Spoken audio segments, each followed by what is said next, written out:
You're not even listening to me, are you? David's voice shattered the kitchen silence like a gunshot. His fist slammed onto the table so hard the coffee cup jumped, spilling dark liquid across the glossy surface. He stood there, jaw clenched, eyes burning, not with anger, but with something deeper, pain he didn't know how to voice any other way. Marta didn't answer.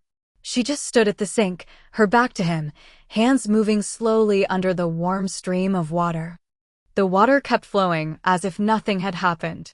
As if her husband weren't 2 steps away, falling apart. You're silent again? David stepped closer, his voice cracking. You think if you stay quiet, the problem will vanish? It won't, Marta. It only grows. Every single day. She turned off the faucet, dried her hands with deliberate care as if every motion mattered. Then she turned around slowly. I hear you, David. I always do. I just don't always respond. That's not an answer. He snatched the towel and threw it to the floor. We're talking about our son. About Jason. And you act like it's someone else's story. Marta took a step forward, not in attack, but in reach. But David flinched away, as if her touch might burn. I know you're worried, she said softly. But shouting at me won't help. Blaming me won't either. Then what will? His voice broke again, this time laced with exhaustion. He doesn't answer calls. Doesn't come to dinner. Didn't even call on your mother's birthday. We're losing him, Marta. We're losing our son, and you're standing here wiping your hands like it's nothing. She closed her eyes. For a moment, she was back in that hospital 25 years ago, young, terrified, holding newborn Jason in her arms. She remembered how David had cried then, yes, cried. Standing by her bedside, whispering, we'll be the best parents in the world. Now they stood in that same kitchen where they'd taught him to tie his shoes, where he'd baked his first lopsided birthday cake for her, where they'd laughed until tears streamed down their faces over his school jokes, and it all felt impossibly distant. He's not a child anymore, David, Marta said, opening her eyes. He's 32. He has his own life. And we're his parents. David struck his chest. We're supposed to be his anchor. Not strangers he avoids. Maybe he's not avoiding us, she offered gently. Maybe he just doesn't know how to be close. What does that even mean? Remember when he left home the first time? He was 17. You told him if he walked out that door, don't bother coming back. David looked away. Yes, he remembered. Every word. He remembered standing at the window for 3 days straight, staring down the empty road, hoping to see his silhouette. He remembered Marta crying silently in the bathroom at night so he wouldn't hear. I was angry, he muttered. He dropped out of school. Got into a fight. Said it was all meaningless. And you didn't let him explain. You just threw him out. I wanted him to understand responsibility. And he understood you didn't accept him as he was. Silence settled over them like a blanket. Outside, rain began to fall. The first drops tapped against the window like fingers knocking on a door. I don't want to lose him, David whispered. His voice wasn't loud anymore, it was raw, almost childlike. I already lost my father. I can't lose my son too. Marta moved closer. This time, he didn't pull away. She placed a hand on his shoulder. Warm. Familiar. Saving. Then stop shouting. Start listening. Really listening. But he won't talk. Do you give him the chance? Or do you start accusing before he even opens his mouth? David lowered his head. Suddenly, he felt old not in years, but in spirit.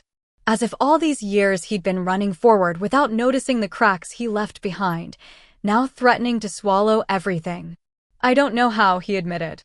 I don't know how to be gentle. You know how to love, Marta said. That's enough. The rest can be learned. Just then a sound. Not the doorbell. Not the phone. Just the creak of a floorboard in the hallway. They both froze. Mom? Dad? The voice was quiet. Uncertain. But real. Jason stood in the doorway, jeans and a worn t-shirt, backpack slung over one shoulder. His hair was wet from the rain. In his eyes, exhaustion and something else. Shame? Hope? David didn't know what to say. He wanted to yell, to hug, to demand where he'd been, why he never called, why he stayed away. But the words stuck in his throat. Marta stepped forward first. Hey, sweetheart, she said softly. Are you hungry? Jason nodded. He wouldn't look at his father. I wasn't sure I was welcome, he mumbled. This house is always open to you, Marta replied. Always. David stood rooted in place. He looked at his son, the grown man with lines around his eyes, a scar above his brow that hadn't been there before, shadows of fatigue beneath them. This wasn't the boy he'd banished at 17. This was someone who'd walked his own road. And maybe, just maybe, was searching for the way back. David started, then stopped. He took a step forward. I'm glad you're here. Jason lifted his eyes. Their gazes met. No blame. No excuses. Just a question, is it okay? Yes, David said. It is. He didn't hug him, not yet. But he reached out, took the backpack, and set it by the door. A simple act. But to Jason, it was an invitation. Marta was already ladling soup into a large bowl. David went to the stove, pulled out bread, began slicing.